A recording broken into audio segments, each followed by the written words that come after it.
Ha? Kaya ano ba yung isa? Alright mga business, mga papi nyo. Busy-busy man dito ngayon sa TV house. Battery. Pwede naman i-charge yan habang ginagamit. Ayun yung extension, no? Yung angat nyo dito. Taguang Bono Official mga ka-business. Set up lang tayo mga ka-business. Wow. Oscar na Oscar tayo ngayon tol ah. Mayor. Agi. Kamusta man lang? Ay, sir. Yung vlog mo, pagkatapos ma-upload to sa kamay upload na ka para hindi ma-ano. Yes sir. Tawag nito, may tawag sa ganyan eh. Complicated. Agi. Alright. Ah, bay papaya mga ka-business. Agi. Nagtaki. Mga business. Nagtaki na naman ba yan? Ah, agoy! Nakaganapan sa mga nangyayari sa ating Mrs. KB Official. Oh, naman eh. Ganito. Pero yung kaya bang pabigyan yung taas. alright po mga ka-business, mga Kung papi. yung mic mo kung iwasan mong ma-alaw Sarap yan, Joe. Tago. Yan. Yun. Starring Abangan, sir. Alright dyan. Eto na. Sir, Hello po ka-business. mga ka-business namin minamahal. Yan o. Nagsiset up tayo para sa kay Mrs. KB Official. At ang ating magiging guest for today ay ang ating matine idol. Walang iba kundi si Bong. Idol, no? Jen? Mati ni Idol. Papakdul. Pap. Oh, grabe. Tingnan mo ito, mas matindi to. Bugi sa camera. Ano? Agi. Sana sa camera ka na lang. Guest din po siya, sir. Ha? Guest din po. Gates. Guess you know what's last night. Hindi yan guys. Yan yung driver nung Mati ni Idol natin na nagdala dito. Driver. Parang remember ko nun yung ano eh, yung kay madam. Remember mo yung ano, boss? Yung ano, remember you remember me? Idol! Ano man sabi mo, Idol? Corny. Agi. Ang bira ka naman, Bang, Idol. ngayon ang corny sa pare. Tagal na yan, wala na bang iba po? Yung brand nyo. Local? Local. Mga kagwangs, yung ganitong pag-set up, ay gusto ko dapat matutunan nyo lahat. Kasi, karagdagang kaalaman yan eh, knowledge. Sabi nga, knowledge is Power. power! Power yan. Well pa. Buhulog doon? Ano? Hindi kasi inangat ni Kuya yung buwan eh. Ba't ako sinisisi mo mo, guys? Ano kasalanan ko sa'yo? Kalma. Sisihan na, wala pa nga. Agi. Isis, Mayor. Kamusta ba? Kamusta ba tayo sa alala? Gumaganya si Mayor. Tanggalin mo yun.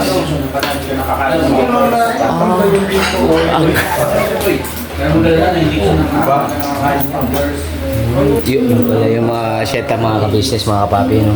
Yan. So, yun, nantay na lang po natin yung ating host. Uy. Host for today's video. Always yan, host kasi. Mrs. KP. Antimano po mga Ah, kapatid. grabe. Pinandaan mo ni Ate Bro. Tibera, grabe. Kasi sa camera, te.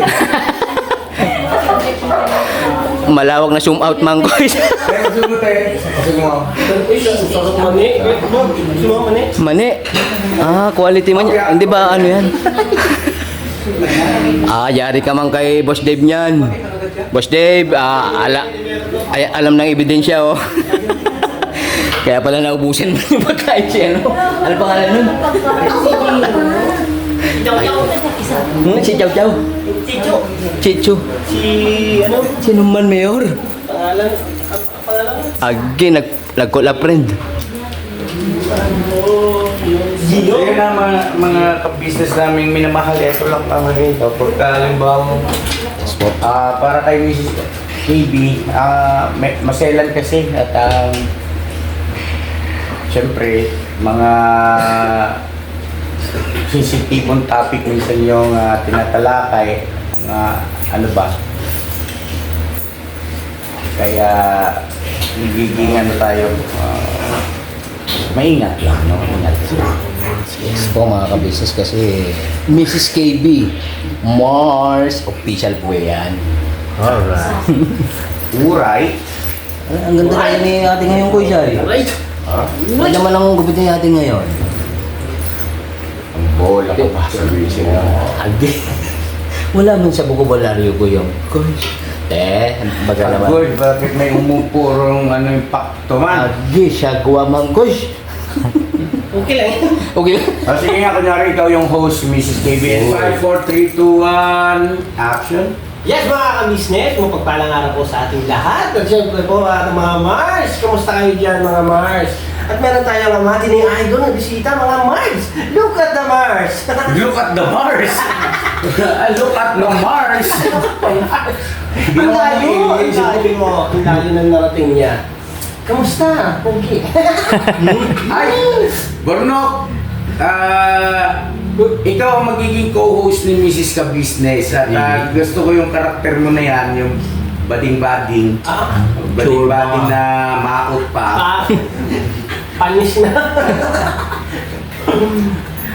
Agi, Mahina, pagod. Try natin na mamaya pagbaba ni Mama Ka-Business. Nangalakal ka. mga ka-business rehearsal lang po yan. Di pa po yan yung original na Mrs. KB.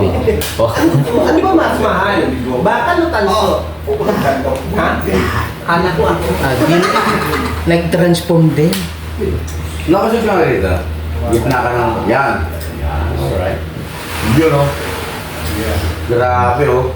Antindi man. Parang alien lang. Alien. Sayaw mga alien! Oo. Ito.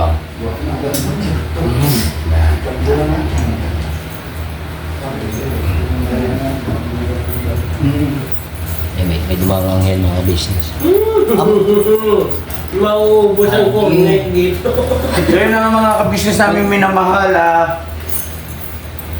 Kaya amang naka-vlog naman pala ito kay Kagwang Bugi. Kaya ito po, practice lang kami rito. Masaya naman kami dito sa ganitong ginagawa namin. Tapos siyempre sharing ng mga kaalaman. Yung naobserbahan ay dapat matandaan at pag-usapan para kung kailangan merong gagawing pagbabago, adjustment sa susunod, ay at least na-improve natin ng na-improve, no? Yes po. So yung po mga ka-business namin minamahal, hindi sa lahat ng pagkakataon yung napapanood nyo sa KB Official ay ganito yung setup na talagang ginagawa natin parang studio. Meron din pagkakataon na parang vlog lang, no? So yun na mga ka-business, malay mo. Kasi di ba meron na tayong ka-business production Yun. At lahat naman ay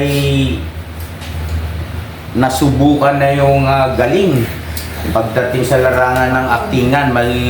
Lahat halos lahat mga ka-business. Kaya ako masaya kasi nagbunga yung aking pagsisikap na dati-rati yung ating mga kagwang at saka mga M's ay hindi halos makapagsalita sa harap ng camera. Kumbaga na-develop yung kanilang tinatawag na self-confidence at gayon din po yung talento. Yes. Sino mag-aakala ng isang Kuya Damulag na madalas ay napagkakamalan nating kapre, tahimik, may angking talento sa pag-acting, no? Oh, talentado. Husay nga. Husay maging sanggano. Paano hindi maging mahusay? Totoong sanggano. Yun nga po, ibig sabihin mga ka-business, talent kasi yan. Kumbaga, nailabas natin sila sa kanilang comfort zone o yung nasa kukun. Kumbaga, di ba yung butterfly? Kaya nasa kukun pa lang, ay hindi mo makikita yung talagang ganda. Pero once na lumabas na yan at nagkaroon na ng pakpak, naging butterfly na, wow, ang ganda. No? Di ba mga business? At yung mga yan ay pagdating ng araw, wala na kami ni ate ka-business nila, yan ay mananatiling mapapakinabangan nila yan. Magagamit nila yan, hindi lamang sa pagbablog, kundi yung pagdadala sa buhay, no? Sa buhay-buhay. Unawa sa mga bagay-bagay na mga na-encounter o na-experience natin habang tayo ay nabubuhay. Eh syempre, aminin natin ang katotohanan ay kahit sa gusto natin talagang paghihiwalayin tayo. No? Yes po. Darating at darating lahat tayo na mamatay. Di ba? Pero matagal pa yun po. Ako ko, matagal talaga yung pamaganda. Hindi ba Bakit? tayo siya kuna eh. Oh, totoo naman yung sinasabi ko, lahat tayo mamamatay. Pero matagal pa yun. Ate, Ang bihira naman. Matagal-tagal pa yun talaga, boys. Kasi Ewan ko lang si ano. Joke lang po. Good vibes only. So yan po mga ka-business. Etong ganito, yung pagdidirect ko sa mga teleserye, ganyan. Tapos sa impronto lahat yan mga ka-business, walang script.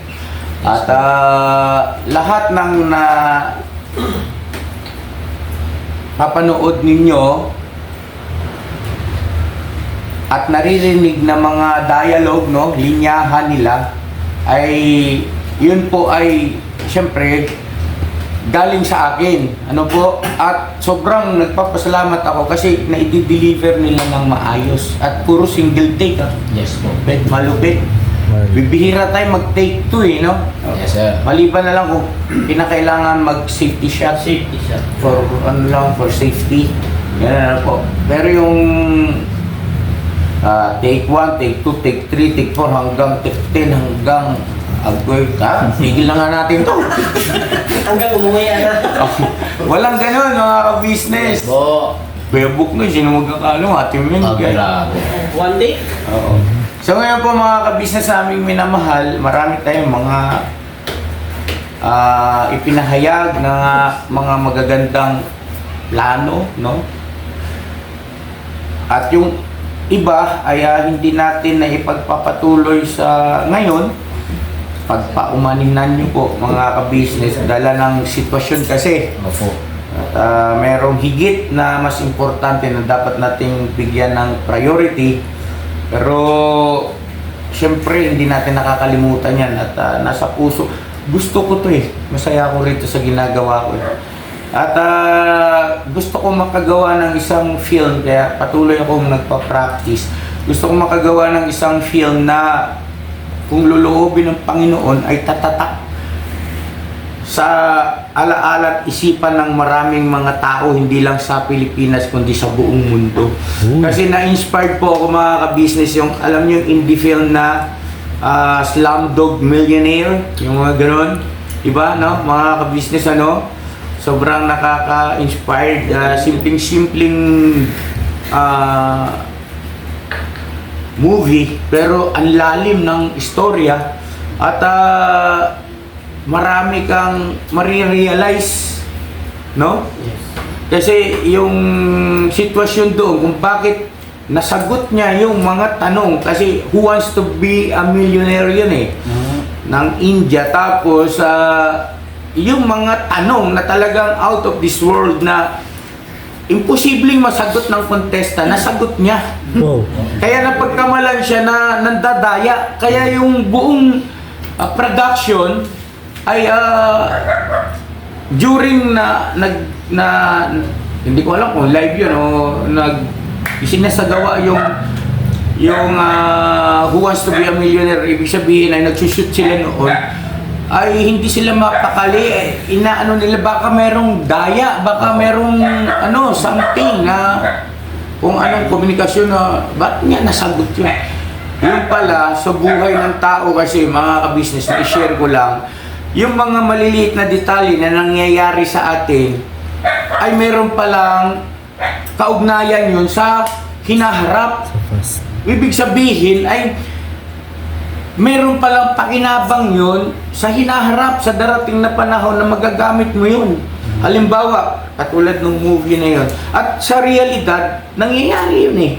Yung, halimbawa, nakita niya yung isang balot ng chichirya. Nakita niya, tinignan niya, nabasa niya. No? Pero, as in, wala naman na, halos hindi nakilala yung pangalan ng chichirya na yun. Halimbawa lang, no? Tapos, syempre, sa Who Wants to be a Millionaire, itatanong talaga sa iyo doon kapag lalo na yung level na medyo malaki na ang premyo, ay mga mahihirap na tanong. Opo. So, nasasagot niya kasi, nakita niya, nagkataon kasi, ipinakita ng direktor kung bakit niya nasasagot. Kasi may mga pangyayari sa buhay niya. Halimbawa, pumasyal siya sa kaibigan, pumunta siya, tapos natapilok siya. Tapos pagtingin niya ganon, nakita niya isang bagay, binasa niya, okay. Kaya natandaan niya. Halimbawa, farthest star in the universe.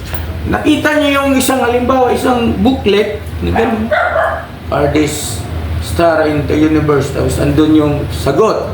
Tapos tinapon niya na. Pero, nabasa niya. Kaya pagdating doon sa tanungan na sa Wants to be a Millionaire, nasagot niya lahat, hindi dahil sa matalino siya, hindi dahil sa talagang alam niya, kundi sa isang pagkakataon o isang pangyayari na hindi niya inaasahan na yun pala ang magiging tanong sa Who Wants to be a Millionaire bilang isang contestant siya. Galing nga, ang ganda ng istorya. Kaya Slumdog Millionaire. Panoorin niyo po doon sa mga comment niyo po mga ka-business kung ano ba yung talagang pinakalundo nung istorya noon. At ako palagay ko hindi eksakto yung aking pagkaka-istorya. Halos kaparehas lang kasi English man yun. Subtitle man yun, subtitle, babasahin mo pa. Walang Tagalog version ko eh. Ha? Walang Tagalog version. Wala man. Okay. Mahirap na rin mga ka-business, mga kapapi. Pero aralin natin yan kasi Kaya pag tayo gumawa, makakabawi tayo kasi gamitin natin Tagalog. antimano po. Kutsara. Ubus na yung kakuan. Kunan mo naman sila, pambihira ng vlogger nito. Kami nakikinig lang. Medyo yan. Medyo interesting naman masyado. Kailangan ganito, pagka nagka-camera kayo, ay, sa akin na, sasalita na ako.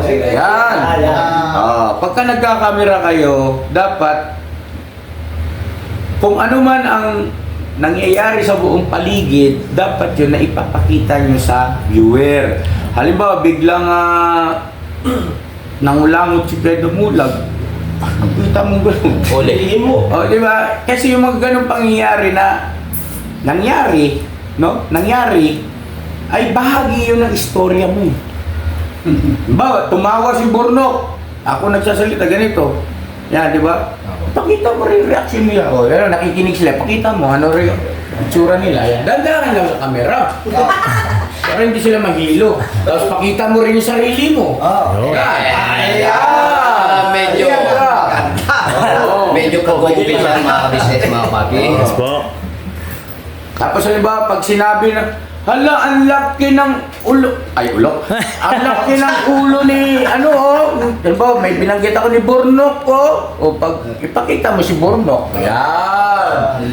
Ganon. Bumbo. Laki ng ulo. Yung pala, hindi totoo kasi Gasili. gasili. Agi. Tapos si Bong, gutom na. Gutom na. Hindi na daw kailangan. Kanina pa. Ngayon, gusto ko pong pangarap ko po mga ka-business. Bugs vlog mo to Bugs Yes sir. Oo, suportahan natin Bugs. Lahat sila, suportahan niyo po. Opo, Salamat po ng marami sa walang suporta niyo po sa akin mga kapwa. Parang kayo ba yun Sana po kalimutan niyo na silang suportahan. Hindi po, biro lang. Salamat po ng marami sa walang sawang suporta. Share. At sana po wag niyong kalimutan suportahan kami lahat. Yes. Mga ka-business, mga kapapi. Yan. Hello, sir. may senadora, sir. Senador. Si Mama Ka Business. Ayun. Oh, si Mama Ka Business. Saan si Mama Ka Business cameraman? Umago sa red. Kaya talaga. Huwag mo muna i-reveal yung ano niya, ate, outfit. Backturn. Hindi, okay lang kasi after ng upload naman ng Mrs. KB sa kanya. Mars! Gusto ka ng Mars? Ano yan? Why? Why are you crying? Mrs. Ka Business, ready na kayo? Let's go na. Start na po tayo. Ay, ready na daw sila mga ka-business. Mga Dito po kayo kapapi. lahat kasi ang camera dyan, no? Alright. Backturn ulit mga ka-business, mga kapapi. Business. Backstage kayo, backstage. Maraming thank you po sa pag-share nung sa ano ko. Yes po, mga ka-business. Supportahan niyo po, Kagawang Bugi, mga ka-business. At pangarap ko, hindi ko pala nasabi, no? Pangarap kong gawing indie film o short film. Ay, panoorin niyo po sa vlog ko, mga ka-business. Abangan. Kay Kuya. Salamat guys. Si Bong, napaka-seryosong tao. Pare. Wow, ba't seryoso ka ngayon? Pare kanina puno yan ah. At Tagal natin! Wala agi. ka mag-date ngayon. Ayaw po si Mrs. KB. Agi. Ako, mga kabisnes. Alright. Backturn mga ka-business. Dito na listahan, no?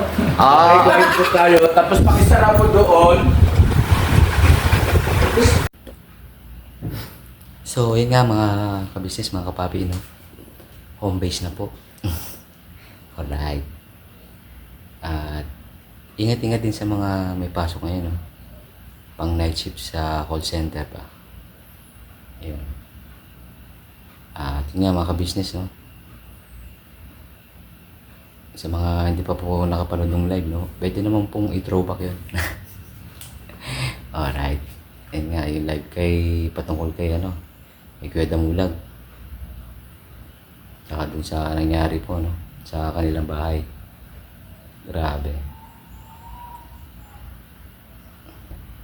Bago nga pala yun, mga ka-business, mga kapapi. Yun nga po, nag-scout po muna ako bago ako pumunta kala ate at kuya ka-business kanina, no? Patungkol dun sa traffic enforcer na putol po yung kanyang isang braso. Kaso, ang inuna ko pala mga ka-business is yung mga kasama niya sa pagka-enforcer. Yes po, no? Yun po muna yung una kong tinanong about dun sa ibablog ko sana. Pinaka main target ko ba? Kaso nga po, nung wala po, hindi po siya naka-duty dun sa ano, sa may Almar, sa may Bicas. Doon daw po siya naka-duty sa may Almar. Kaso po, ayun, kinausap ko po muna siya ng ng off-cam. Siyempre bilang respeto po, ano. Alright. At yun nga po, nakausap ko siya mga ka-business, mga kapapi. Hindi pa daw po siya pwedeng magpa-vlog ngayon. Kanina, gawa ng yun nga, naka-duty siya sa may importanteng ginagawa rin po.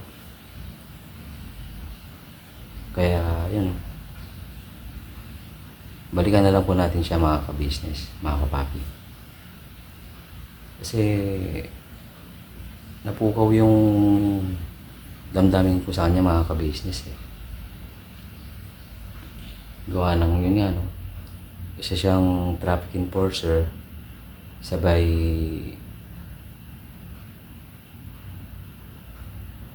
hindi kompleto yung kanyang parte ng katawan. Grabe. Tsaka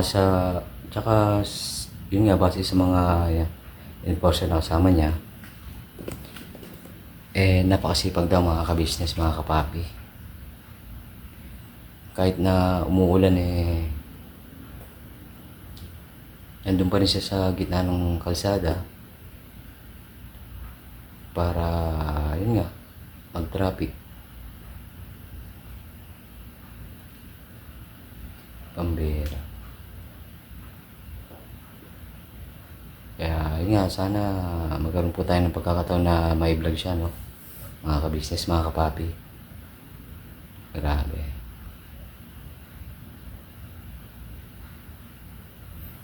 Ito nga mga ka-business. Pasayo po pala din pala ng ng mga vlogs po ng Ka-Business Official, Papa Dins TV, yun nga kay Mrs. KB Official na yun nga, no? Abangan nyo po mga ka-business. Alright. Pasayo po pala sa mga hindi pa nakakapanood. Yun. Siyempre po sa amin po mga magkakapatid na kagwangs. Grabe. Kala ko may bibigay ko na po yung yung ayuda na binigay ni Bochok mga ka-business.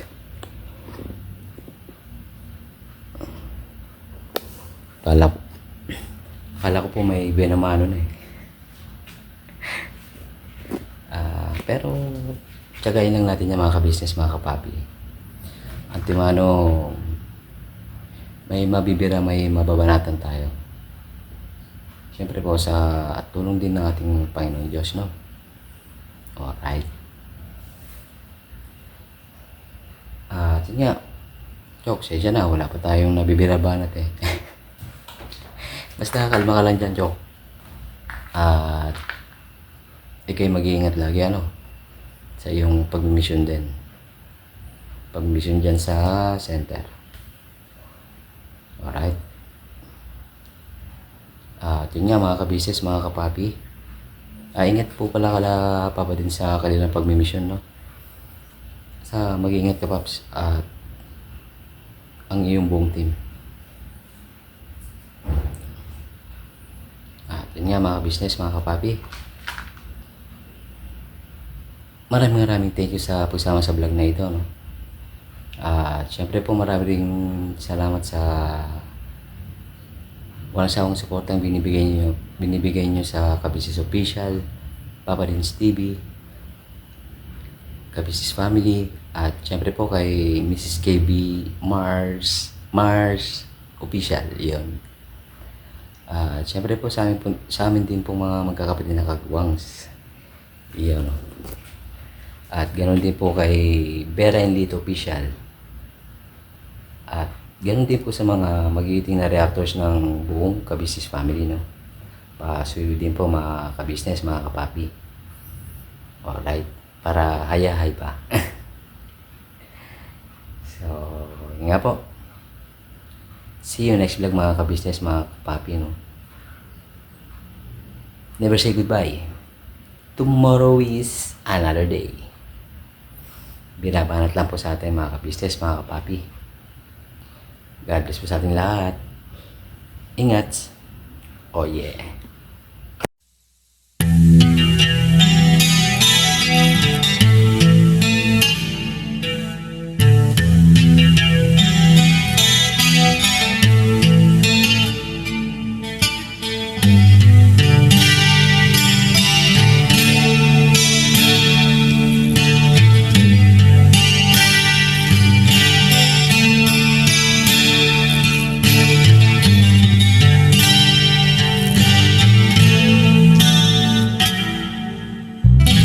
Sa bawat araw na lumipas,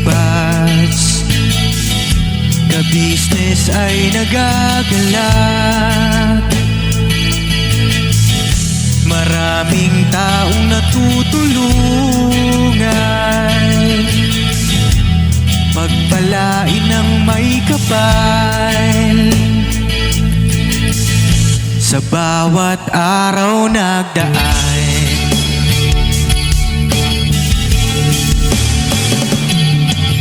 ka-business, ka-business, Papa Din Steve, mahal kayo ng marami.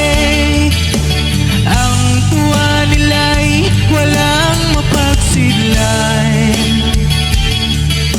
Noong kami niyong natagpuan,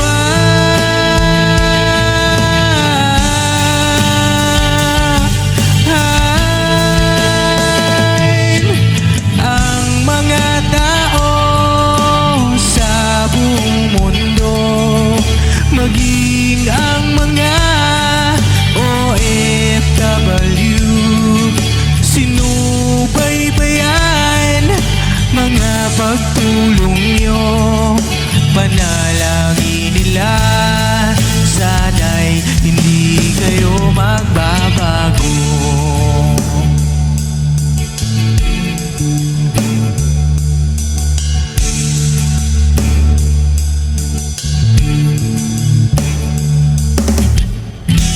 Papa Din Stevie naman, scholarship ay nasimula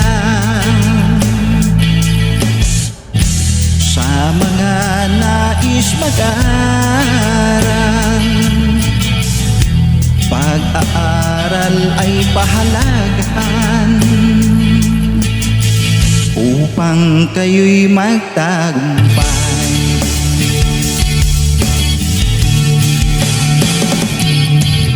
Ka-business, Mrs. Ka-business, Papa Din Steve, mahal kayo ng marami.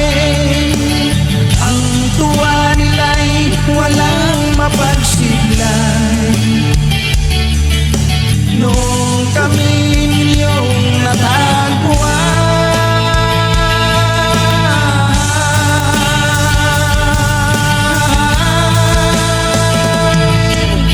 ang mga tao sa buong mundo, maging ang mga OFW, sinubaybayan mga pagtulong nyo, panalangin nila, sana'y hindi kayo magbabago.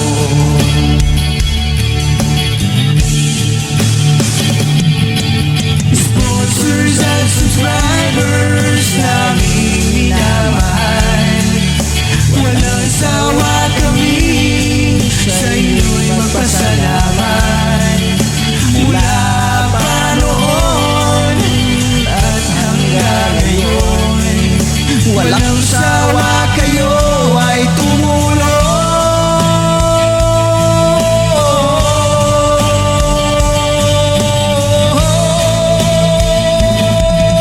Ang mga tao sa buong mundo, maging ang mga OFW, sinubaybayan mga pagtulong nyo, panalangin nila, sana'y hindi kayo magbabago.